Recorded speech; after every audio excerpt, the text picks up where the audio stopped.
Good evening and welcome to the Langley Adams Library. Thank you for coming. Tonight we have Jeremy Detremont, who is here to talk about lighthouses of New England and the people who kept them. This is actually his third trip here. It's been a couple years, and this is his third lecture, different lecture. Yeah. So. Ghost stories last time, and as I told you, told somebody earlier, if we get thunderstorms, I can switch to ghost stories. Yes, which was fascinating. Especially if the lights go out. Yeah. It was We'll love the campfire. So, Jeremy also does tours for some of the haunted ones as well. So, yeah. Say a little bit about that at the end. So I just wanted to introduce Jeremy, and he's written the Lighthouse Handbook, Ocean Mary, Lighthouses of Massachusetts. Which is out of print, unfortunately. He's done over a dozen different books, and I think he brought maybe about 6 of them. 6 different ones with us? 4 or 5 anyway, I think. Got some copies of the Lighthouse Handbook up here, and some in the other room, and a couple other books, but I'll say a little bit more at the end. And a brand new one. Yeah, co-written with a daughter of a lighthouse keeper called Everyday Heroes, True Story of a Lighthouse Family. I have a couple of copies of that with me, and it's got a lot of good stories, including some good storm stories, and there's a couple of hurricanes in there, so it's very dramatic. Perfect. So, welcome here again. I'm glad to have you back, and welcome everybody, and enjoy. Thank you so much. Thank you so much. Thank you all for coming. And we get a little mood lighting maybe, because they don't need to see me. Is this, I guess this is how we decided it was. This is good. Never mind, you don't need to shut that off. Yeah, this is fine, right? Can see the, yeah, so this is fine. We're okay, never mind. Anyway, thank you all so much for coming. I know some of you have been here before when I've been here, and it's nice to see you again. Nice to have a bunch of friendly faces here tonight. My topic for tonight is a little more general than the last couple of times I've been here. You know, I think I've said it before when I've lectured here before. I've been doing lighthouse stuff for about 30 years, give or take. Actually, that's a little bit better. I can see the pictures a little better. That's perfect, thank you. So I've been doing lighthouse stuff for about 30 years, and I'll say a little bit more later tonight about how I first got inspired to get interested in maritime history. The thing, you know, I started photographing lighthouses in the 80s, and that's what first got me interested, but it's the thing that has kept me fascinated by lighthouses and has kept me researching them and writing about them and talking about them is the people of the lighthouses. And, you know, these people were so devoted to keeping that light no matter what, and to me they're unsung American heroes, lighthouse keepers and their families. Our nation was built on maritime commerce, and actually most of the world, you could say that for. And without efficient lighthouse keepers and an efficient navigation system, you couldn't have had the safe movement of commerce and people on the water. So these people did a great service to our country. And it's also important to note that most lighthouses are still used for navigation. Some of them aren't, but most of them are. The Coast Guard still maintains the lights if they're still used for navigation, but the lights are all automated now. So the traditional way of life of lighthouse keepers is fading into the past. We have really no more traditional lighthouse keepers in this in this country. I'm going to say a little bit more about our one lighthouse keeper in this country in a little while. But the traditional way of life of keeping lighthouses is really in the past. So it's I'm trying to do my part to keep these stories alive the best I can. So with that said, I'm going to start in what seems like a logical place to start with the first lighthouse in North America. And any of you who are here for my ghost story, there's going to be a little overlap here. Some of this story was included in my ghost story lecture as well. But I want to tell you about the first lighthouse and the first lighthouse keeper in North America. This is a picture I took of the present Boston Light a few years ago at sunset. The first lighthouse in Boston Harbor was established in 1716. Of course, there were other lighthouses in the world. There were lighthouses in England and Spain and France. In fact, you know, there were lighthouses going back to the ancient Greeks and Egyptians and Phoenicians and other cultures. So it was far from the first lighthouse in the world. But the first lighthouse in North America was Boston Light.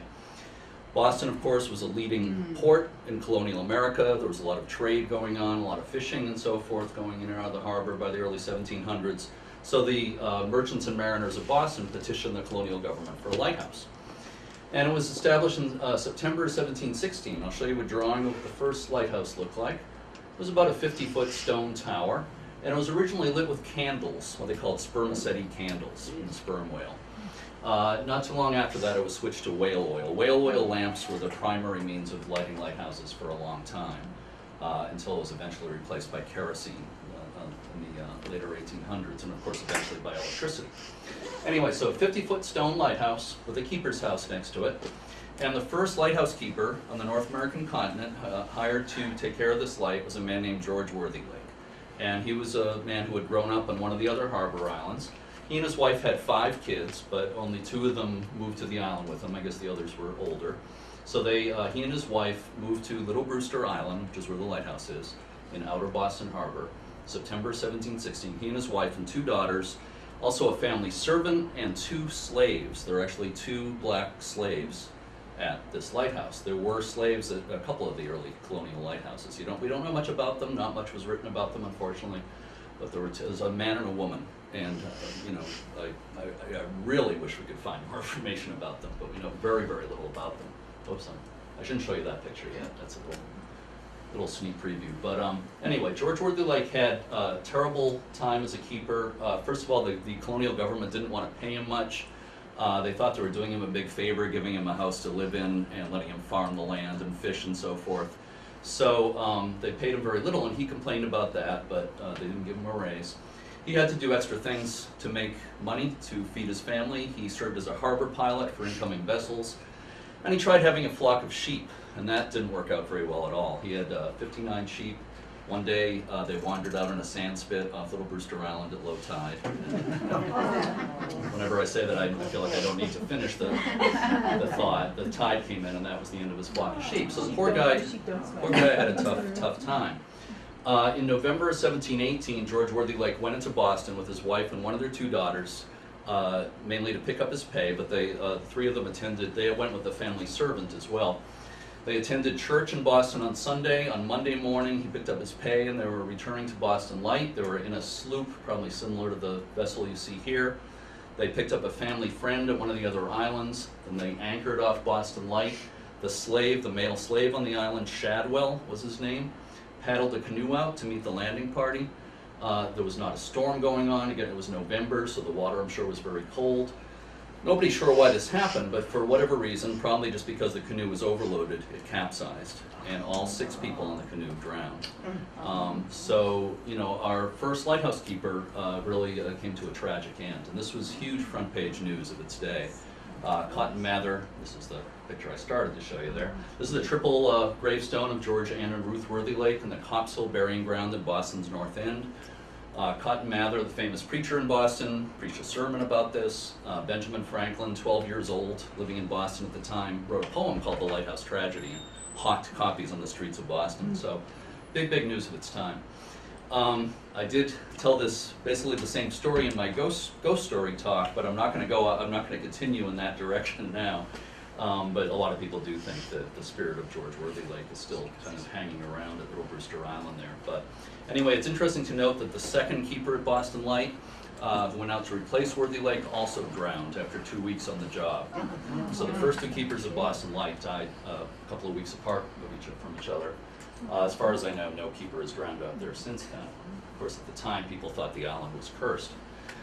In the Revolution, of course, Great Britain occupied Boston Harbor for a few months in 1776. Mostly they left around the spring of 1776. A few vessels hung around until June. When the last British vessels left Boston Harbor in June of 1776, their last act was to set a timed charge at Little Brewster Island, and they completely destroyed that first lighthouse. So the lighthouse we have today was actually built 7 years later. There were 7 years, went 7 years with no lighthouse, and then Governor John Hancock ordered that the lighthouse be rebuilt, and it was built in 1783. By the way, the new federal government took over lighthouses in 1789.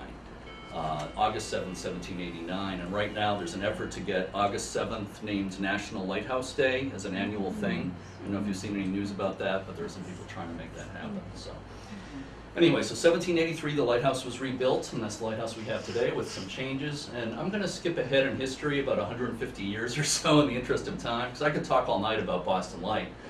But jumping ahead to the 1920s and 30s, this guy on the left here, Maurice Babcock, was the keeper from 1926 to 41. Now, for many years, it was called the Lighthouse Service. It was generally referred to as the Lighthouse Service. The keepers were civilian employees of the federal government. It was under the Treasury Department, later under the Commerce Department. The Coast Guard took over lighthouses in this country in 1939. So some of the civilian keepers joined the Coast Guard at that time, others didn't. Some retired as civilians. That's what Maurice Babcock did. He retired as a civilian in 1941. During that time, when he was keeper, especially the 30s and early 40s, there were three families, three keepers, a head keeper and two assistants living at Boston Light. 19 kids among them in two houses, a duplex house and another house. 19 kids living on a tiny little, like, 1-acre island. So it's quite an interesting time. And for that reason, it's probably my favorite part of the history of Boston Light. This is a video clip on the right here. This is Maurice Babcock Jr. And I interviewed him in 1988 at his home in Maine. The video quality isn't great, but I'm going to play this clip for you. I think the sound's going to be soft, so I'm going to turn it up. So this is Maurice Babcock Jr. talking about the sort of how the kids at that time at Boston Light made their own fun. They had no choice living on an island like that. They had to make their own fun. So here we go. I want to step on you.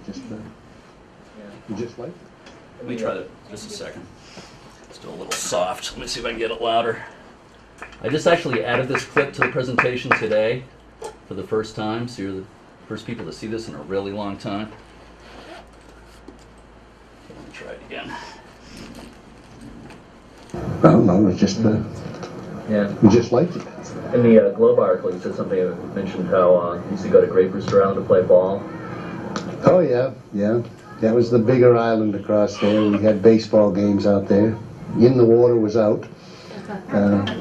There were a lot of kids on the other islands during the summer. Summer people used to lease land and build cottages. And then there's quite a few children on Boston Light. And during the summer months, we all played together as one big gang. We had rowing races and baseball games and bonfires, and it was just one day after another. So many things to do, but there wasn't enough time to do them. So that gives you an idea. You know, again, they had no choice but to find ways to have fun. I should make it clear that the kids at that time only lived at Boston Light during the summer and during school vacations. They boarded with families in Hull, the towns of Hull or Winthrop, on each north and south of the island during the school year, so they could attend school. They loved their summers at Boston Light. This guy on the left here with his wife, that's Ralph Norwood and his wife Josephine. Ralph Norwood was an assistant keeper under Maurice Babcock, and then he joined the Coast Guard in 1939 when the Coast Guard took over, Ralph Norwood. And in 1941, when Babcock retired, Ralph Norwood became the first Coast Guard keeper of Boston Light. He and his wife Josephine had 9 kids, and there they all are. By the time Josephine was 27, they had 9 kids. I think she deserved some kind of medal, but anyway.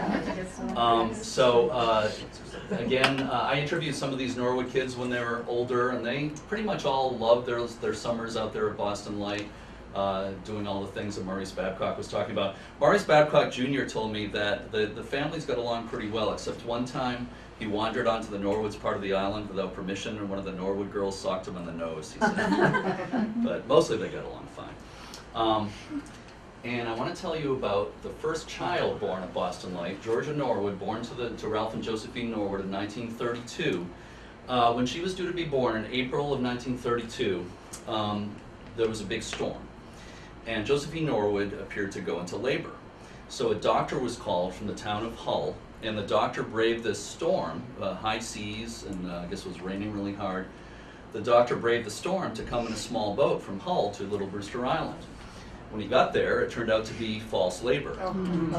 So the baby was not born then, but all the same, it made newspaper headlines, and because of that, even though Georgia was born a week later in calm weather, she got the nickname Storm Child because of the doctor going out there in the storm.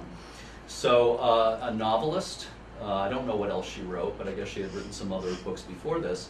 A novelist named Ruth Carman wrote this book, Storm Child. It's a little hard to see, but there's an outline and like a silhouette of the lighthouse here.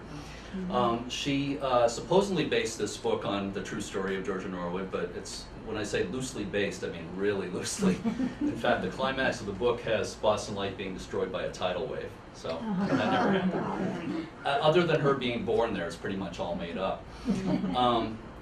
But some Hollywood producer types felt that this would make a good movie. They decided they were going to make a movie of Storm Child, and they decided that Georgia Norwood would play herself. And Press Materials billed her as the Bay State's own Shirley Temple. Kind of looks like Shirley Temple there. And she was about to fly out to Hollywood to make the movie. And the story goes that like the night before she was supposed to fly to California, little Georgia, she was I think 5 at the time, started crying and she said, "I don't want to go to Hollywood. I want to stay at Boston Light." So they, her mother or her parents decided not to send her to Hollywood. They thought it was a bad idea to kind of split up the family. And she never went, and the movie was never made, which may or may not be a good thing. I don't know. I wish the movie was made. That would have been fun. But anyway, her son, by the way, a guy named Willie Emerson, self-published a book some years ago called First Light about his family's experiences at Boston Light. It's hard to find, but if you can find a used copy of it, I recommend it. It's fun. There's so much more I could talk about Boston Light, but I got to move on here. So this is a French phrase, and even though I have a French last name, pardon my bad pronunciation, enfer et paradis, basically means hell and heaven.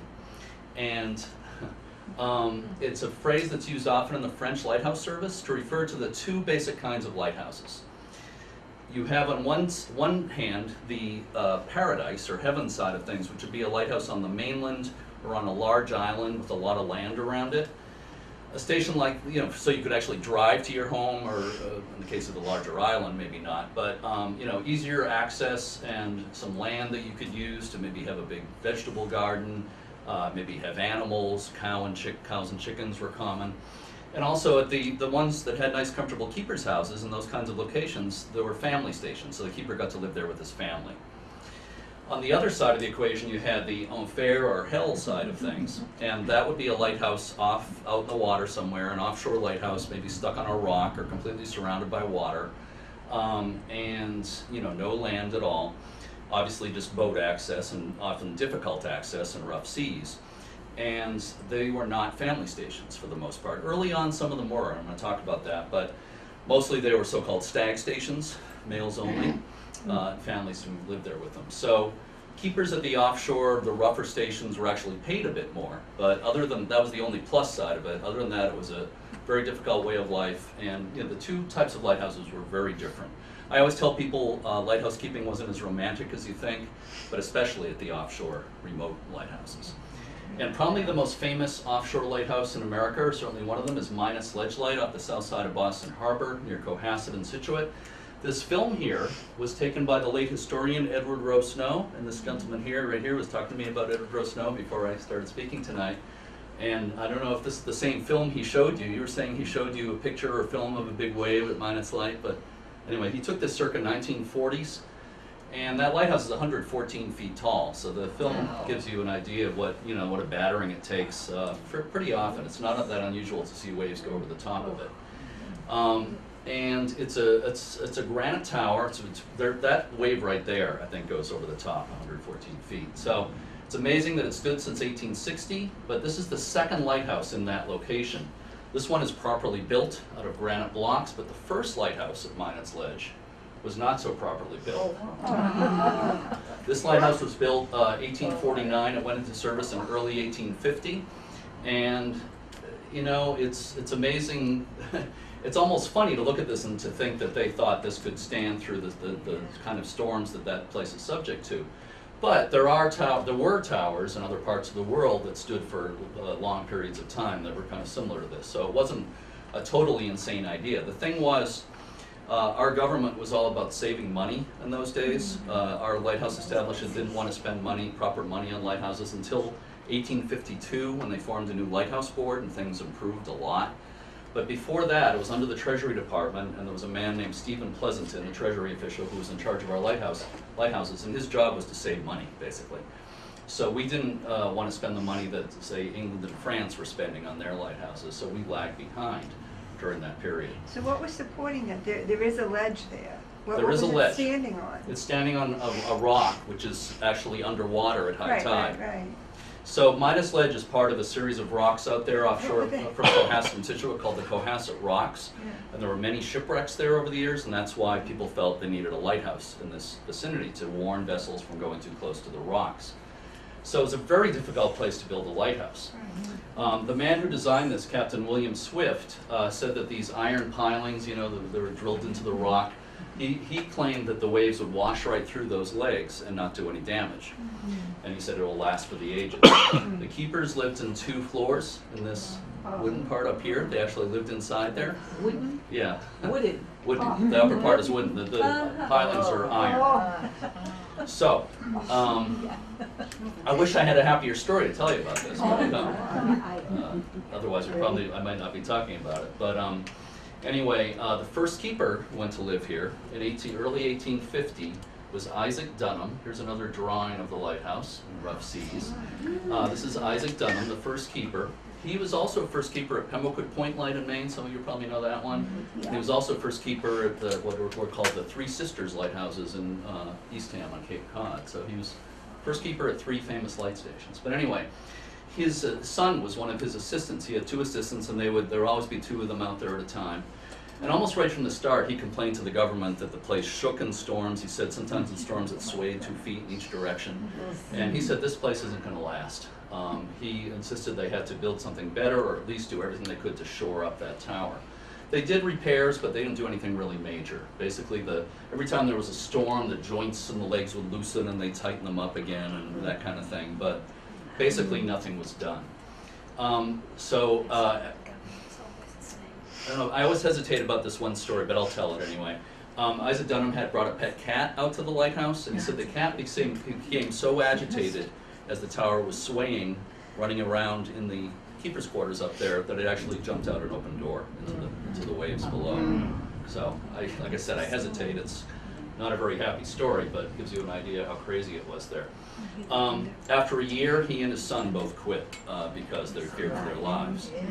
So the next keeper was a man from England, Captain John Bennett, a very experienced seaman, and he felt at first, he was very confident. He thought this, you know, he said, oh, this guy's a baby or whatever, you know, this thing's going to stand forever. But soon after that, he thought differently. And he started complaining to the government too that the lighthouse wasn't safe. There was a big storm in March of 1851 that did quite a bit of damage out there. It actually badly damaged their boat. So John Bennett went into Boston to get a new boat in April. And while he was gone, he left 2 young assistant keepers in charge, Joseph Antoine and Joseph Wilson. They were both in their 20s. Antoine was from Portugal, Wilson was from England. And so they were left in charge, and while they were there, a huge storm came in, much like we're getting right now. Probably a lot worse than this. Yeah. But anyway, a big storm came into the Boston area. Houses were washed off islands in Boston Harbor. There were a few deaths in the storm, a few shipwrecks and so forth. So it was a really, really major storm. These 2 young guys are in charge out there, and that night, people living on shore in Cohasset and Scituate that could normally see that light from their homes, they saw the light into the late night that night, the night of the storm. And then the light was out. And then a bit after midnight, they heard the frantic ringing of the fog bell for a period of time, a fairly brief period of time, like a couple of minutes. And it's unclear whether the 2 keepers were sounding the fog bell as an emergency signal, or whether it was swaying back and forth so fast that it was causing the bell to sound over and over again. In any case, soon there was silence, there was no light. John Bennett, of course, was on shore. He couldn't get back in the storm, so he went to shore about 4 a.m. in Cohasset and actually saw pieces of the lighthouse washing up on shore, and some articles of his own clothing. So he knew, you know, beyond any doubt what had happened. The 2 keepers actually threw a bottle with a note in it in the waves during the storm. They said the lighthouse won't stand through the night. That was picked up by a Gloucester fisherman the next day. The bodies of the 2 young keepers were later found. They apparently tried to swim to shore, and they apparently died of exposure. One of them was found on a small island nearby. The other one was found at Nantasket Beach in Hull. So it's another, you know, I don't mean to bring you down with these tragic stories, but it's important to remember that some of these keepers made great sacrifices, you know, for the cause of navigation. Here's an artist's idea of what happened that night. Basically, the leg started snapping and the central support eventually gave way. And the keepers apparently stayed in it right to the last, what they were able to figure out. So when the authorities went out to the ledge, that's all that was left, a few bent pilings. The government didn't make a decision right away. For a while, they sent out a light ship to be in the vicinity, basically a floating lighthouse to mark the area. And then it was decided that a new granite lighthouse, which should have been built in the first place, a proper granite lighthouse would be built. The funds were appropriated in the mid-1850s, and it took 5 years to build this lighthouse, which is a long time, obviously. The thing about the construction there is that it could only take place at low tide. Because the ledge is submerged at high tide, they can only build for a few hours every day around low tide. It was built of 1,079 blocks of Quincy granite. Quincy, you know, one of the places known for fine granite. And the blocks were cut, prepared in Quincy, and then shipped to Government Island, which is where these pictures are in Cohasset, where they assembled the blocks and made sure they fit together properly and everything before they brought them out to the ledge. The blocks were actually dovetailed together, and some of them you can kind of see like notches on them. So they sort of fit like puzzle pieces into each other. And they call that dovetailing, and that's the tradition of Eddystone Light in England and other great wave-swept lighthouses in the world. So they're hooked into each other, they're held together with iron dowels and plenty of strong mortar. So this lighthouse was built to last. And again, it took 5 years. All the workers were required to be good swimmers. They always had a lifeguard on duty. And amazingly, in 5 years, nobody was seriously injured or died building this lighthouse. I think that's pretty remarkable. It's officially an American civil engineering landmark. I think it's the only lighthouse that is, I'm pretty sure. But and another interesting side thing about this lighthouse, it's for sale right now. It's for sale at online auction. To make the long story short, the government basically is gradually getting out of the business of taking care of these historic structures. So they're trying to find new owners, like suitable nonprofits or community governments to take them over. Under this program, if they don't get any good applicants, they're auctioning them to the general public. So a lot of these remote offshore lighthouses have been auctioned in recent years. This is one of 3 that's up for auction right now. Boone Island Light, 6 miles offshore from southern Maine, tallest lighthouse in New England, is currently up for auction. And Halfway Rock Light, 5 miles out from Portland Harbor out in Casco Bay, is currently up for auction. Nobody has bid yet on Minot's Light. It's been up for auction for about a month, and nobody has placed a single bid. And it's to me, it's one of the most historic buildings in America, but I completely understand why nobody wants to bid on it. What do you do with it? And it's very difficult and dangerous to access. It's going to cost a lot to maintain over time. So, yeah, yes. Is that a livable? You could live, I mean, the keepers lived inside The it. keepers did live in it. Yeah, I haven't actually really talked about that yet, but I was just going to go to this to show you some scenes of life at Minot's Light. The keepers did live inside, so whoever buys it, in theory, could use it as a part-time residence, but obviously there's no running water, there's limited electricity, you know, you have to have a generator or something, and no sewer system, of course, of any kind, anything like that, so it's difficult. Life at a lighthouse like this was not for everybody. This was always a males-only station. They had 2 keepers' houses on shore at Government Island, and the families of the keepers lived there, and they had 3 keepers assigned. 2 would be out at the lighthouse all the time. They might have like 2 weeks on and a week off, and when they were off, they went to the houses at Government Island. So basically they were spending at least 2/3 of their life out of this lighthouse, the keepers. And if you had any kind of depression or mental illness, or, you know, everybody wasn't suited to this kind of life. The one keeper quit because he said he couldn't stand round walls anymore. I've seen reference to a suicide attempt, but I haven't found any details on it. But there were certainly lighthouses like this where keepers committed suicide or tried or attacked each other. If you were stuck out in a lighthouse like this with one other guy for a period of weeks at a time, you better get along, you know, in the winter especially, when there was nothing to do but stare at the other guy or whatever. So, you know, they didn't get along, there was trouble. I'm actually going to talk about a story like that in a minute. Here's Edward Gross Snow, and this is, he was, I'm sure a lot of you in this room remember Edward Gross Snow, a very popular historian of the New England coast. He lived in Winthrop, Mass. most of his life, and later Marshfield on the South Shore, and he wrote over 40 books. He lectured around the area. He was on radio and TV all the time when I was growing up in Lynn in the 60s, and I blame him for getting me into this mess, you know. He got me interested in maritime history when I was a kid. I got to meet him a couple of times. His daughter's a good friend, and later I got to edit and annotate 7 new editions of his books. He took this picture circa 1940 or 41, I think it was. Again, don't forget that lighthouse is 114 feet tall, so he was also a really good photographer. But among all the other stuff that he did, he also brought tours to strange places like Minot's Light. And I'm going to play you a clip here. This is a silent clip. This is circa 1940. I'll get it to play. There it goes. Circa 1940, and you're going to see Edward Gross Snow, there they go, bringing a group of 100 people to this lighthouse. I'll bet that this is the most people that have ever been at that lighthouse at one time. And in parts of the clip, you'll see a Coast Guard keeper greeting them at the doorway. It's about 65 feet up the ladder to the doorway. You've got women in dresses and probably not the most sensible shoes. And I think some of the men are wearing ties. That's him, that's Edward Gross Snow there. He was a very athletic guy. He was a great swimmer and diver. And he was pretty brave, and he apparently inspired a lot of other people to be brave too. I can't imagine anything like this happening now. There is. There is a fine line between brave and stupid.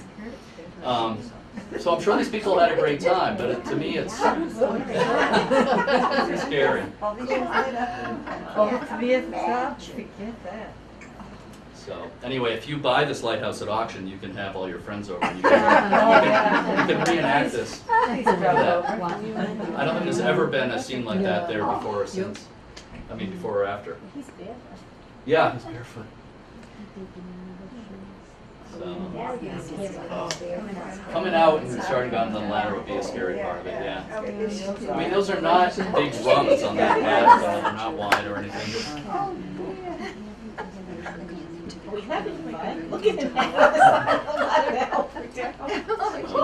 Okay, that's the end of that. So, I just threw that into the talk today, actually, because I thought you'd enjoy seeing that, especially since I'm sure some of you remember him. This is another clip. This is 1962. It's on Edward Gross Snow's 60th birthday, and this is something he did a few times in his life, but nobody knew he was going to do it on his 60th birthday. I'll go ahead and play this for you. You have to watch carefully. He climbs up the ladder. And that's about 65 feet above the water, that doorway. And watch carefully. Not the greatest quality here, but watch carefully. There he goes. Onto a ledge. Isn't there a ledge under there? There's all rocks around there, but he knew where the deeper water was, so he knew where to land.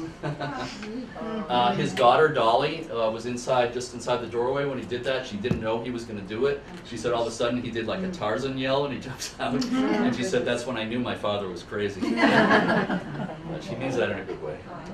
So I could talk about Edward Gross Snow for a long time, but I want to move on here. I'm jumping up to Maine here. Saddleback Ledge Light, which is a wave-swept lighthouse in East Penobscot Bay. Actually, it was on a cruise just this past Saturday that I went near it.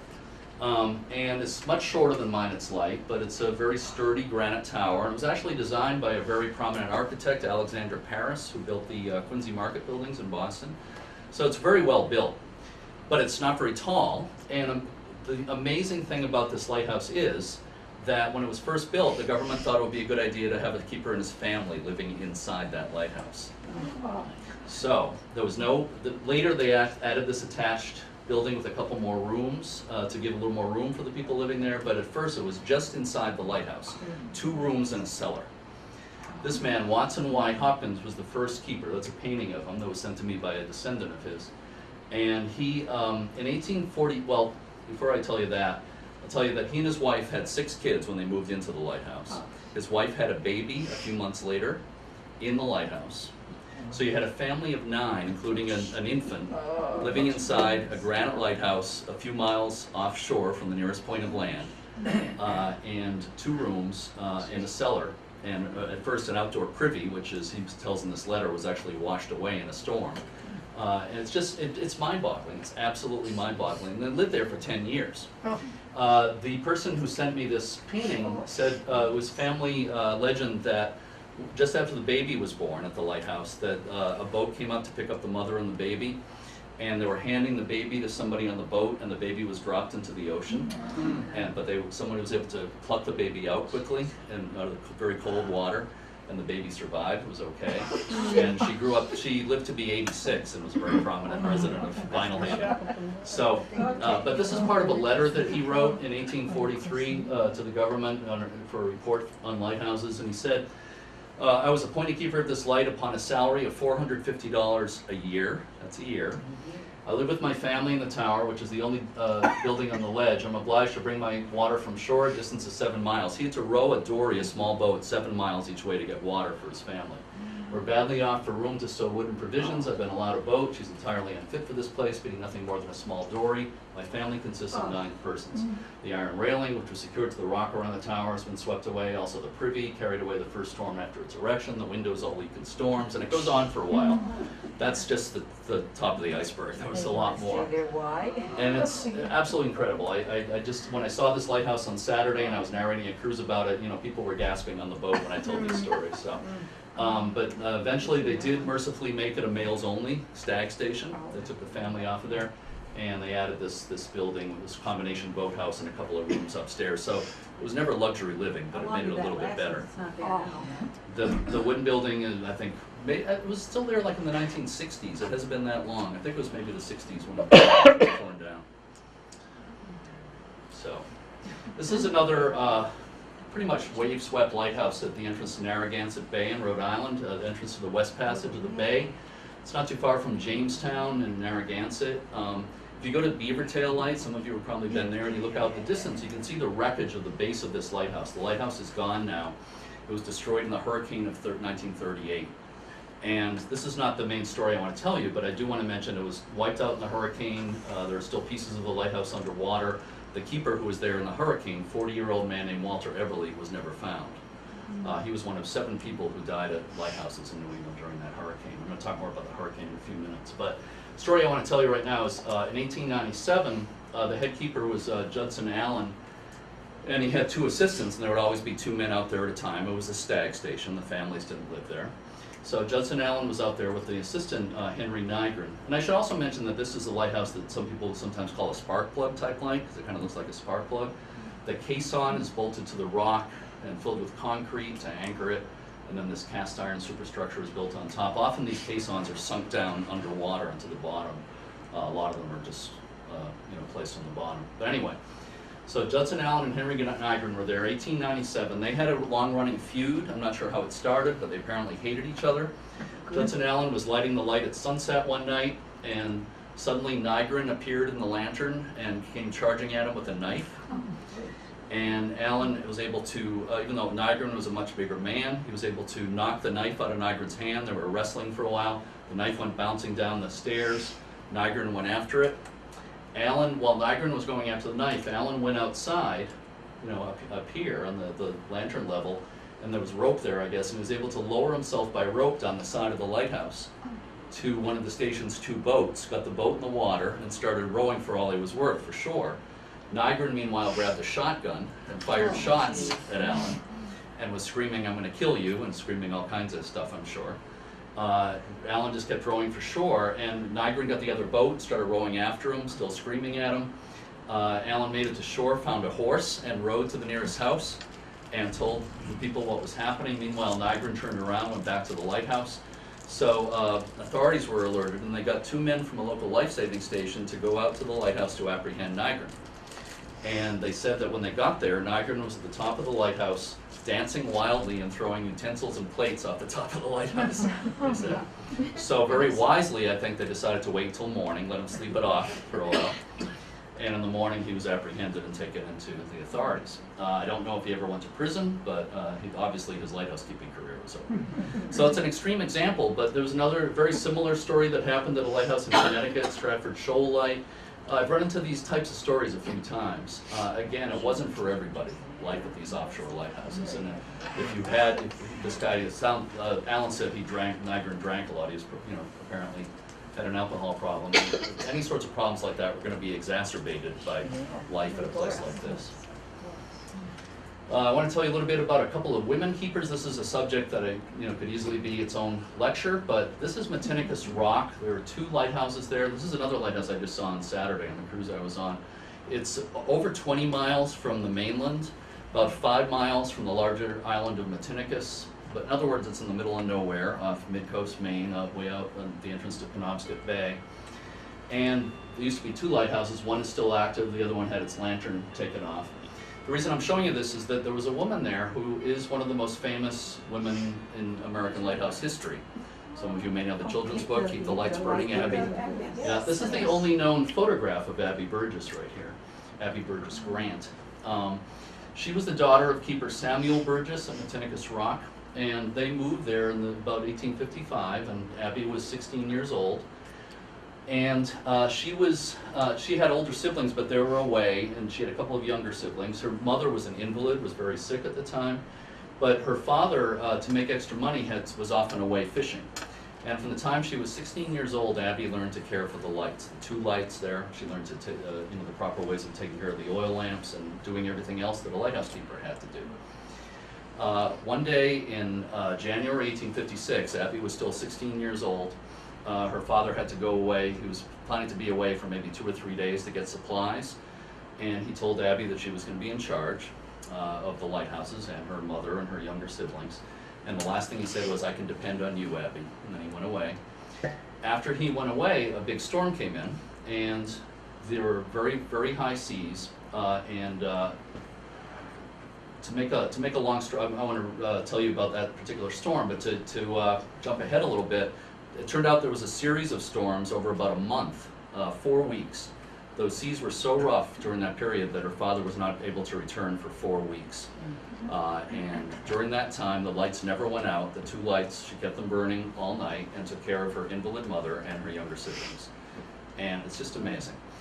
During that first storm, the island was virtually underwater. The waves were going over the entire island during that first storm. And this is part of a letter she wrote to a friend. She said, as the tide came, the sea rose higher and higher, till the only endurable places were the light towers. If they stood, we were saved. Otherwise, our fate was only too certain. But for some reason, I know not why, I had no misgivings and went on with my work as usual.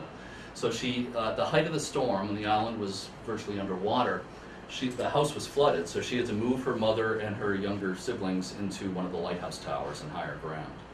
Until the sea subsided. She also rescued her chickens from the waves, and that's actually what's happening in this drawing here. I think one of them was lost, but otherwise she rescued all her chickens. It's astounding, and she was written up in national publications. She was regarded as a national heroine. And later on, the man who replaced her father as keeper was John Grant, and the Burgesses stayed on to help train the Grant family. John Grant's son, Isaac, was an assistant. And Isaac Grant and Abby Burgess developed a romance. They ended up getting married. She stayed on Matinicus Rock as an assistant keeper. Eventually, Isaac, her husband, became the head keeper at Matinicus Rock, and Abby was an assistant keeper. Later, they both moved to Whitehead Island in Penobscot Bay, and Isaac was the head keeper, and Abby was an assistant. So early on, she did the work without the pay, but eventually she did get the title and the pay. So she's certainly one of the most famous women in lighthouse history. She only lived to be 53. Shortly before she died, she wrote a letter to a friend, and she said, "I wonder if the care of the lighthouse will follow my soul after it has left this worn-out body. If I ever have a gravestone, I'd like it to be in the form of a lighthouse or beacon." She did not get that at first. She just got this little gravestone in a little cemetery in Sprucehead, Maine. But in the 1940s, Edward Rowe Snow, on the right here, and his cousin Wilbert Snow, who was a renowned poet, briefly governor of Connecticut, actually. The 2 of them had this little metal lighthouse made by a sculptor, and they had a gathering there at her graveside, and they put the lighthouse on the grave, and it's still there. And it's been recently restored by the American Lighthouse Foundation. It took me a couple of trips there to find it. It's a tiny little cemetery. Have you been there? It's a tiny little cemetery between a couple of houses. It took me a while to find it, and when I finally did find it, it was like I think it was in July, and I got eaten alive by mosquitoes, but it was worth it. I had to ask people a few times. So is that lighthouse haunted by her? Is there a story to that? She wanted her soul to stay there? That's an interesting question. There are ghost stories of Matinicus Rock, but they don't seem to do with her. That the tower that doesn't have a lantern on it anymore, the one that's deactivated, the Coast Guard keepers who were out there in later years claimed that you could see a glowing light coming out of the windows of that tower, even though there was no power there of any kind or anything. And I've actually talked to a guy who swears he saw that, and they could not figure it out. They called the ghost Mo. I don't know why, they just decided it was Mo. But I don't know of any stories about Abby Burgess. It's haunting. This is Ida Lewis, who is probably not only the most famous woman keeper, but the most famous lighthouse keeper in American history at Newport, Rhode Island. It doesn't look like much of a lighthouse here. This is a postcard with Ida sitting in the foreground with her dog there. This is Lime Rock Light. It's still there. It's now a yacht club. And the light is just a small light on the water side of this building. It was an inner harbor light. It didn't need to be a tall lighthouse. It's just a small, basically a small harbor light. Hard to photograph? You have to be in a boat, really, to get a decent photo of it. It was built in the mid-1850s. Ida's father, Hosea Lewis, was the first keeper. So they went out to live there when Ida was a teenager. Similar to Abby Burgess, she learned how to care for the light as a girl. She also became an expert rower of a dory. And she would row her younger siblings to school in Newport, and they say that she became the best dory handler in Newport, which is saying a lot in a place like Newport, a very maritime town. Her father had a stroke when Ida was still a teenager. He was incapacitated, and Ida basically took over the care of the lighthouse. Her mother got the official title of keeper, but never really did the job. So Ida lived there for well over 50 years. She didn't get the official title of keeper until she was middle-aged, but she was doing that job for 50 years or so. And she was credited with the rescue of at least 18 people from drowning while she lived there. Possibly as many as 30, but there were 18 documented rescues. One of my favorite rescues that she did was a time when 2 young men were escorting a rare sheep along the shore of Newport to the Belmont family, one of the rich families in Newport. The sheep tried to escape by swimming out into the harbor. And they found a little wooden skiff that actually belonged to Ida's brother. They went out in the skiff and it fell apart underneath them, and they couldn't swim and they were struggling in the waves. Ida went out in her dory and plucked them out by the clothes, which is typically what she would do. She was short, she wasn't very big, but she was very strong, and she would pull them out by their clothes, by the collar or whatever, and you drag them into her boat. So she got the 2 guys and she got them back to the keeper's house. And they said, well, the sheep's still out there. So she looked out and she saw the sheep struggling in the waves, and she went out and rescued the sheep, too. So we know she rescued at least 18 people and 1 sheep. But because there were so many rich and influential people in Newport, they kind of championed her cause. They made her quite famous. She got visited by all kinds of famous people, including President Ulysses Grant and Susan B. Anthony, the suffragist, among other people. She didn't like all that attention. She was shy and retiring and modest, but she got the attention anyway. She got zillions of marriage proposals. She did briefly marry and leave Lime Rock for like a year, and ended up coming back and not wanting to talk about her marriage. The husband was not with her, so we don't know much about that. But there were songs written about her, poems, and they sold Ida Lewis scarves in stores for a while. This became a popular style, that type of scarf like that. Really one of the big celebrities of the late 1800s, one of the most famous women in the country at the time. Harper's Weekly, leading publication at the time, she made the front page. In 1869, the people of Newport gave her a fancy dory with mahogany seats and gold-plated oarlocks, and they paraded her in the 4th of July parade through the city of Newport. And she hated every minute of that, I think. She didn't like all that attention, but quite an amazing woman. There's a couple of biographies about her, good books you can read, and also a new documentary that was just finished that is going to be on Rhode Island Public Television, I know, pretty soon. I'm not sure where else it's going to be shown, but you can buy the DVD. It's well worth seeing. When she died in 1911, she was still in her 60s. And when she died, the light at Lime Rock was named for her. They changed the name to the Ida Lewis Light, which is very unusual. I don't know of any other case of that happening. And then not too many years after that, the light was discontinued and they made it into a yacht club. So there's this bigger deck built around it now. There's the light right here. The yacht club still lights the light on summer nights as a tribute to Ida Lewis. And they have exhibits about her inside. I could tell you about more women keepers, believe me, but I'm going to do a couple more subjects here, trying to cover a lot of ground here. Lighthouse menagerie, animals at lighthouses are a favorite topic of mine. I have done a whole lecture on this subject. At a lot of the family stations, if they had the land for it, they would have a cow or chickens, sometimes pigs, sheep, other animals, but typically cows and chickens were the most common. If they had the land, of course, they'd have a big vegetable garden too. So I'm sure some of you have been to Marblehead Light in Marblehead, Mass. That's where this cow is. It's hard to believe when you go there now. The only thing that's there is the lighthouse, a little oil house and some public restrooms, but this is the keeper's house that used to be there. And they had chicken coops and a cow at that lighthouse. This picture on the right is in what is now Cranes Beach in Ipswich. And I don't know, I know probably a couple of people here know that there was a lighthouse there at one time, but most of you might not know that. It was this lighthouse that was on Cranes Beach in Ipswich was actually dismantled and floated to Martha's Vineyard. Became the Edgartown Lighthouse on Martha's Vineyard. Some of you may have seen it there. It's the same lighthouse, but it was originally in Ipswich, built in about 1881. The guy here is keeper Benjamin Ellsworth feeding his chickens on the beach here. He was there for like 40 years, and I love this picture. This is chickens running around loose on the beach. Reminds me of a story in Newport, Rhode Island. There was a lighthouse that doesn't exist anymore called Gull Rocks, and people in the area for a while in the early 1900s were finding chicken eggs washing up on the local beaches.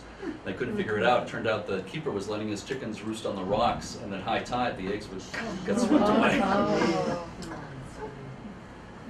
And of course dogs were common at lighthouses. And this is the old Egg Rock light that was off Nahant. Some of you may know the island Egg Rock, very prominent rocky island there near Nahant and Swampscott and Lynn.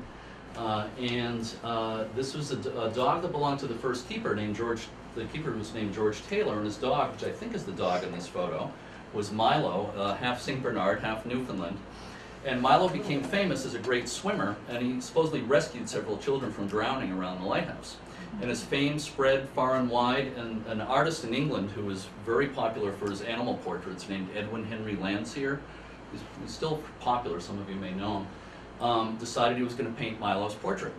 And he did. And I'll show you what it looked like. His painting was called Saved. And there's Milo with the child that he supposedly just rescued from the ocean. It always strikes me a little funny, it's like this child doesn't really look so good in this picture. Prints of this were sold far and wide, and it was in many publications. Turns out before I was born, my family had a print of this, a framed print up in the house for a long time. My brother, my older brother, who's 12 years older than me, you know him, Jim, as a kid, he said that he would see this and he thought that the dog was going to eat the child. So he was kind of afraid of the painting, but that wasn't the idea at all. The dog is supposedly just rescued a child. The child was posed for by the keeper's son, 4-year-old son, Frank. They dress little boys a little differently in Victorian times. Anyway, so that is probably the most famous painting ever done. Is it supposed to be a boy? No. Yeah, it is. It's a boy. It's supposed to be a boy. Yeah, but they did dress. They boys wore dresses a lot in Victorian times. Little boys. Yeah. So this is probably the most famous painting ever done of a lighthouse pet, I would say. This is one of the famous Maine fog dogs, as I like to call them. This is Wood Island Light, which is off Biddeford Pool in southern Maine. Very pretty lighthouse that not all that many people see because it's off on an island offshore, but you can take a boat tour out there. But anyway, this is a keeper named Thomas Orcutt who was there in the early 1900s, and his dog was Sailor. This is the fog bell tower. This tower goes up pretty high from what you see here, and basically when it was foggy out, the keeper would have to go into this tower. He would crank up like a clockwork type machine. Weights would rise up in this tower, and as the weights gradually fell, it drove a hammer that would come out of this slot and would hit the bell every so many seconds. But he could also sound the bell manually by pulling this rope if he wanted to. If he had to suddenly sound it for some reason. So he would do that on occasion, and Sailor, his dog, saw his master, Keeper Orcutt, doing that, and he learned to do it by pulling it with his teeth. And you see the proof right here, he's doing it there. So they say that every time a boat was passing, and not in fog, it could be in a sunny day, but boats got to know Sailor, the local boaters, sailors, fishermen, people like that. And they would sound a bell or a horn as they came by Wood Island Lighthouse, and Sailor would run out. And they say he would pull the rope 3 times and sound the bell 3 times. And then he would bark and jump around and be a very happy dog. So he's one of several famous Maine fog dogs. There was one at Owl's Head Light. In Midcoast, Maine, a dog named Spot, and he was credited with saving the mailboat from going aground one time in a snowstorm. They say he was barking like crazy in the house, and the keeper let him outside. He ran out on the rocks, and even though the people couldn't see the boat out in the snow, the dog could, or could sense it or whatever, and the dog just barked furiously at the top of his lungs until the captain of the mailboat steered away just barely in time before he hit the rocks. Oh, wow. So there's a children's book called Lighthouse Dog to the Rescue, based on that story. So there are a few famous fog dogs. And there were cats at some of the lighthouses. This is, I'm sure a lot of you know the Noble Light up in New York, one of the most visited and most photographed lighthouses in the country. Very, very pretty place. It's a little bit offshore. You go to a park there, Sawyer Park in New York. You look at it about 100 feet away across the water. This keeper, Eugene Coleman, was there in the 1930s, and he inherited a cat from a previous keeper. And this 19-pound tabby was named Sambo Tonkus. They say he was also called Mr. T. It was long before the other Mr. T. And Sambo Tonkus became really famous because visitors to the park there would be looking at the lighthouse and they would see this big cat swimming back and forth across the channel like 3 or 4 times a day. Something you don't expect to see. I guess you'd get bored in one place and swim to the other and look for birds or mice or whatever. So he was quite famous. I don't know if he fished, but there were fishing cats at some lighthouses. There was one in Rhode Island at a lighthouse in the Providence River, and they say when the cat was fishing underwater, you'd only see the tail above the water going back and forth. I'll tell you a couple of stories of rescues at lighthouses. There's so many rescue stories, but I'll just give you a couple of examples. These are the Two Lights at Cape Elizabeth. I'm sure some of you here are familiar with that place. The Two Lights Lobster Shack is right next to there, popular little restaurant. And in this picture, this aerial picture, you can see the two lights. There's the east light and the west light here. The west light became a lookout tower in World War II. It's no longer an active lighthouse. This is what the east light looked like early in its history. But it was 2 stone lighthouses, 1828, and then 2 cast iron lighthouses in 1881. And this station, because there were 2 lights and also a steam-driven fog signal, they always had a head keeper and 2 assistant keepers. This man, Marcus Hanna, was the head keeper in the 1880s. He was a son of a lighthouse keeper. He had grown up at lighthouses, and he also was a Civil War hero. He got a Medal of Honor for bravery in the Civil War. He was pinned down by Confederate fire with a company of men, and he braved enemy fire to get water for his men, and got a Medal of Honor from Congress for that. And then he became a lighthouse keeper, and he was at Cape Elizabeth in 1885. His wife was one of his 2 assistant keepers, not unusual. And there was a snowstorm. And he was sick at the time, he had a bad cold, and he had to stay up all night with a bad cold through the snowstorm, shoveling coal into the boiler to keep the foghorn going. Got to bed about 8 a.m. Less than an hour later, his wife woke him up to tell him there was a shipwreck offshore from the fog signal building. And he went out and he could just barely see it through the snow. There was a schooner, it was called the Australia, it was coming down from Booth Bay Harbor, and when it ground, it hit a shallow area. It was partially sunk, the masts were sticking up above the water. The captain had already been swept away and drowned. 2 crewmen were clinging to the rigging for their lives, just barely hanging on. So Hannah told his wife and the other assistant to go get help. And while they were gone, he got a long length of rope, which he wrapped around himself. There was a weight, like some kind of metal weight at one end of the rope. He went out to the edge of the water and he kept trying to throw the rope to the men in the rigging. Because it was a little too far away, he was not able to reach them. So he realized he had to get closer. So this is January during a snowstorm in Maine. He waded out into the ocean, waist deep. Waves were lapping over his head.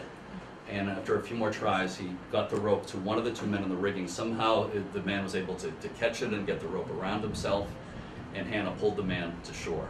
And he said he could barely believe the man was alive. Basically, his face was frozen in a grimace. He was barely alive.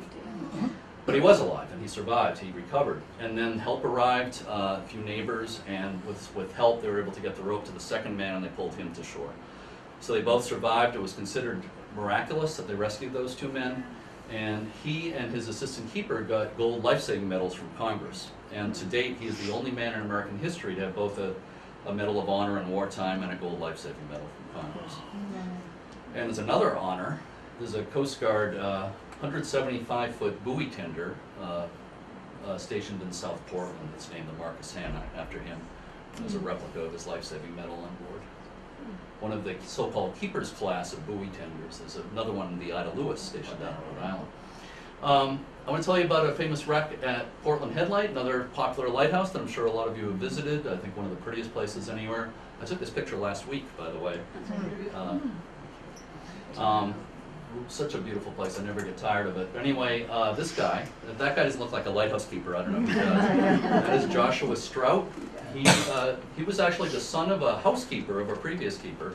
Kind of a coincidence. But Joshua Freeman Strout became keeper of Portland Headlight for 35 years. He was there in 1869 to 1904. And his wife was an assistant under him for a while, and his son here, Joseph, was an assistant to his father, and when his father retired, Joseph became keeper for another 24 years. So this guy lived like 60 years of his life at that lighthouse. Henry Wadsworth Longfellow, the poet, used to walk from his home in Portland to visit with the Strouts. That's one interesting thing about their time there. But another interesting thing is the shipwreck that happened in 1886. You don't expect to see a shipwreck right next to a lighthouse like that. That's not supposed to happen. Lighthouse is supposed to help prevent that. But what happened was it was Christmas Eve, 1886. This vessel was called the Annie C. McGuire. It was formerly a clipper ship that had been kind of refitted. It was carrying goods down the coast. And it had 18 people on board, including the captain's wife and son.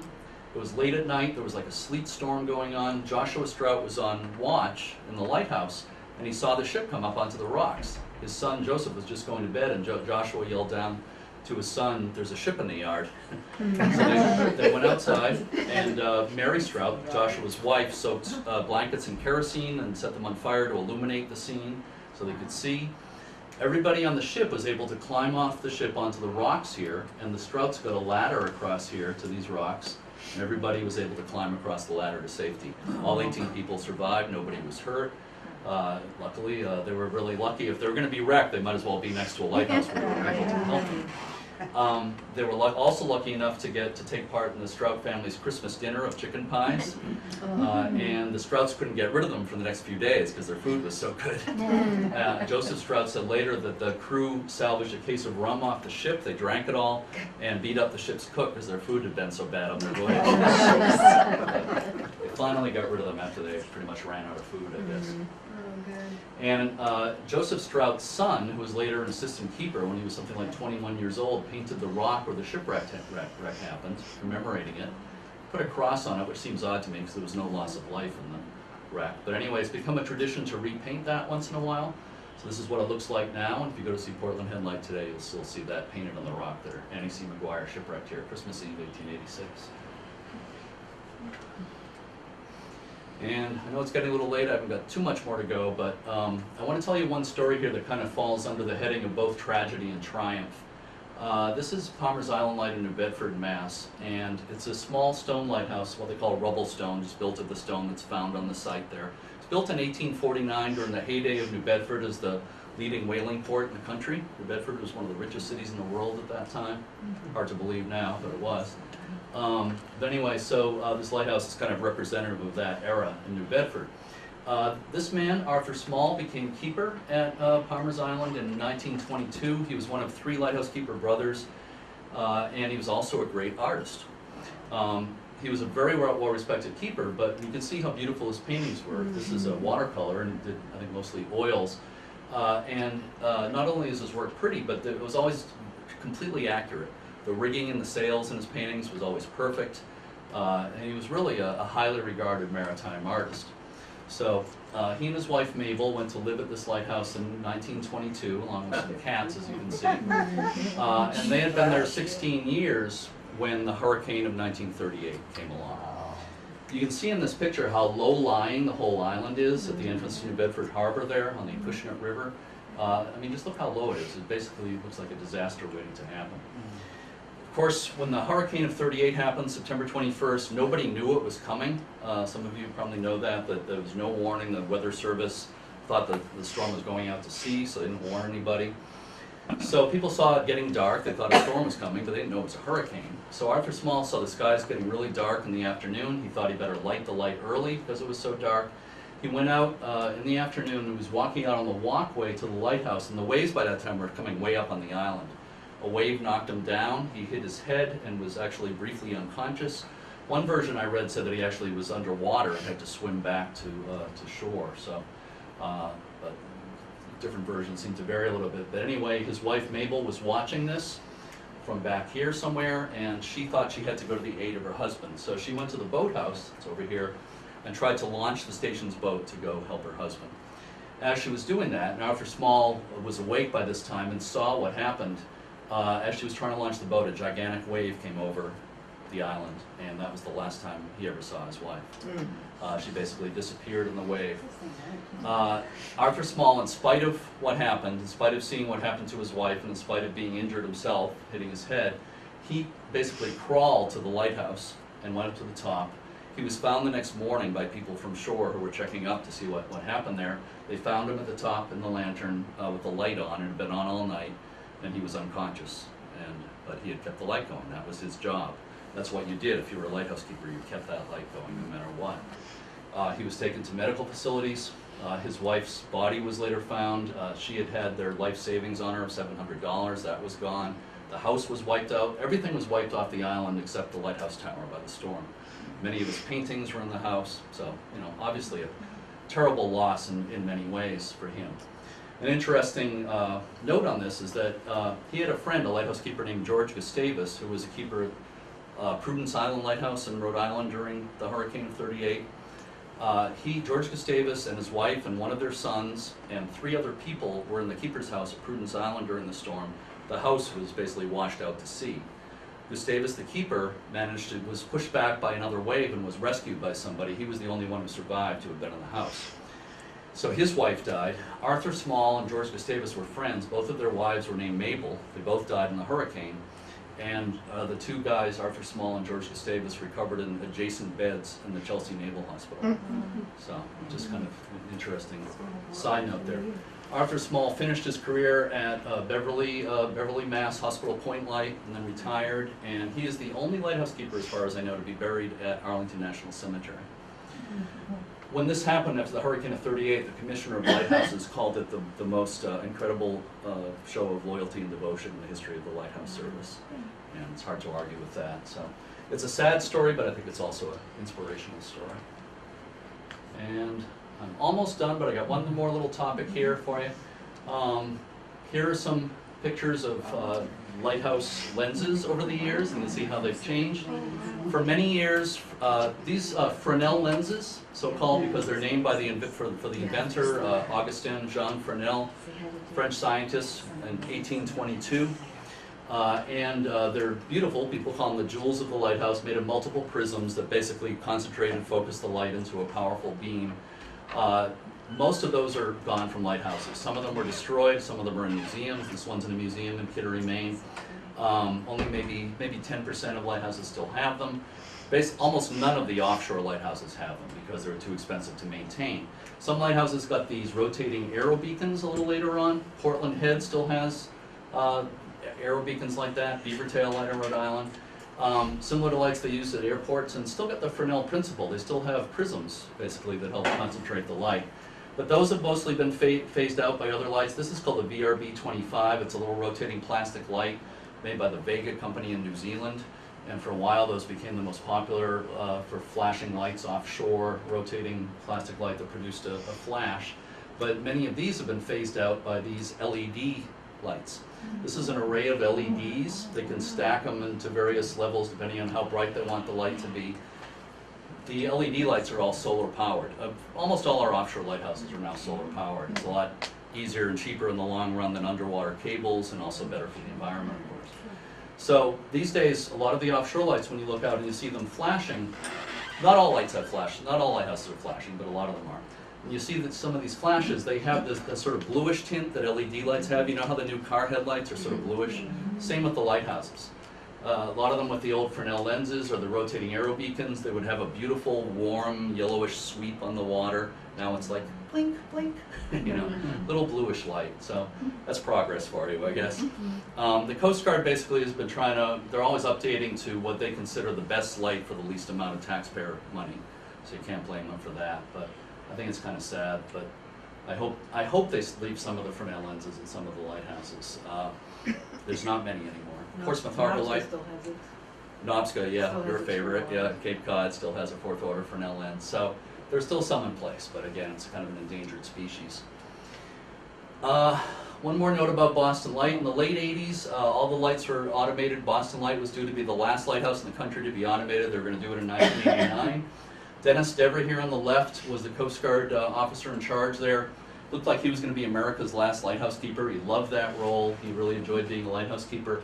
I want to play you a quick clip here of Dennis talking in 1988 at the top of the lighthouse. It's a nice environment in the evening when the wind's howling, the snow's flying, and the sea's roaring against the rocks outside your window, just to sit there in the living room, maybe read Edgar Allan Poe book or something like that. That's what I enjoy doing. So I think he's still, I don't think he's retired yet. He's had a pretty long career in the Coast Guard. Great guy. I got to know him pretty well. I was giving tours of Boston Light around that time. That's how I first really got into lighthouses in the late 80s. But as it turned out, they didn't automate the light in '89. People were afraid if they removed the Coast Guard staff that the place would fall to ruin, it would be abandoned, and there'd be vandalism and that sort of thing. So legislation was passed, led by Senator Ted Kennedy, to keep the Coast Guard at Boston Light. That was passed in '89, and so they kept a Coast Guard crew out there, but then in more recent years, they didn't want to keep full-duty personnel out there, because they have other uses for them, obviously. So they decided to hire a civilian keeper about 10 years ago, Sally Snowman, and that is how she pronounces her name. This is Sally right here. She's been the keeper now at Boston Light for about 10 years. And she is our only official lighthouse keeper in the United States. And she makes her own costumes, as you can see there. She's standing by the beautiful second order, which means second to the biggest kind, Fresnel lens there. You can see the round panels that create a flash as the lens revolves around the light. Her job is more about giving tours and administration and that kind of thing. The light is on 24 hours a day, it's automated, but I'm not downplaying what she does. She's our only official lighthouse keeper still employed by the federal government. Boston Light in 2016 is going to celebrate its 300th anniversary. They are currently renovating all the buildings, so there are no tours there this summer. They're going to resume public tours next season. I recommend that you go there. It's a wonderful place to visit and take tours from the Boston waterfront. But closed for this year. There's a scaffolding around the lighthouse right now. And one more quick thing. Connie Small was an amazing person. She and her husband, Ilson Small, lived at lighthouses for 28 years. For 26 years, they lived on islands off the Maine coast. Then they moved to Portsmouth Harbor Light in Newcastle, New Hampshire, which you see here, in 1946. It was the first place they lived where they didn't have to take a boat to get to their home. They could actually drive to their home. Also the first place they ever lived that had electricity. Elson Small retired in 1948. He died in 1960, but Connie went on to write a wonderful book called The Lighthouse Keeper's Wife, which I very highly recommend. If you want to read about what it was like to live at lighthouses, get a copy of Connie Small's book, The Lighthouse Keeper's Wife. And I got to know Connie in her later years. I used to visit her at the nursing home where she lived in Portsmouth. She lived to be 103.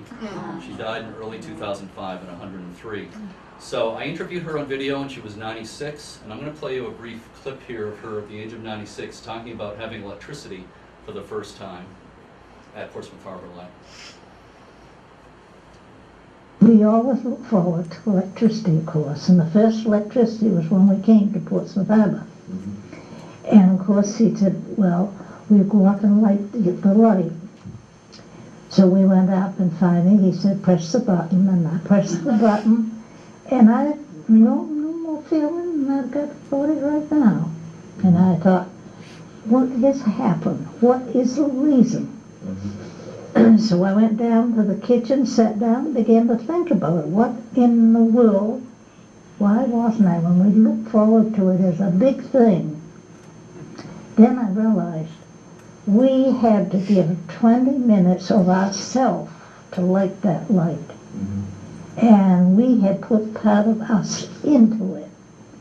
And that made it something. But just to press the button, that was nothing. You see what I mean? And so that's my first. But when I went back and went in the house and saw what I could do, we went on an electric binge. About everything we could electric. So, I love sharing that because Connie is such a sweet person, and you know, but it also illustrates a point that as you may move forward and make progress with technology, that sometimes you lose something. In the case of lighthouses, you lost the keepers, the people who lived it. Once you could automate the lights, and you lost the human presence. And it's taken a good amount of time to kind of get back to having a human presence with a lot of these lighthouses, to getting you know, some of the preservation groups that take care of them. Really, the preservation groups are the new keepers of the lights. Coast Guard is still caring for the lights if they're still used for navigation, but not caring for the buildings for the most part. So nonprofit organizations, in some cases community governments, are caring for them. The American Lighthouse Foundation, just a quick commercial, cares for 20 lighthouses in the Northeast. It's based now in the Keeper's House at the LAL Lighthouse as of last year. And I live in Portsmouth, and we have a chapter, Friends of Portsmouth Harbor Lighthouses. It's on my hat. And we take care of 2 lighthouses, Portsmouth Harbor Light and Whaleback Light in Kittery. And you know, it takes everybody who cares about lighthouses. I just would request that you do something to help lighthouses, whether it's a donation or volunteer time or whatever it may be, because they need all the help. They need all of us to help them, to keep them standing and burning into the future. So these are a few websites: American Lighthouse Foundation website, lighthousefoundation.org. My website is newenglandlighthouses.net. I do give tours in my minivan a couple of days a week. I might expand next year, a little bit up in the air right now, but I might be doing more tours next year.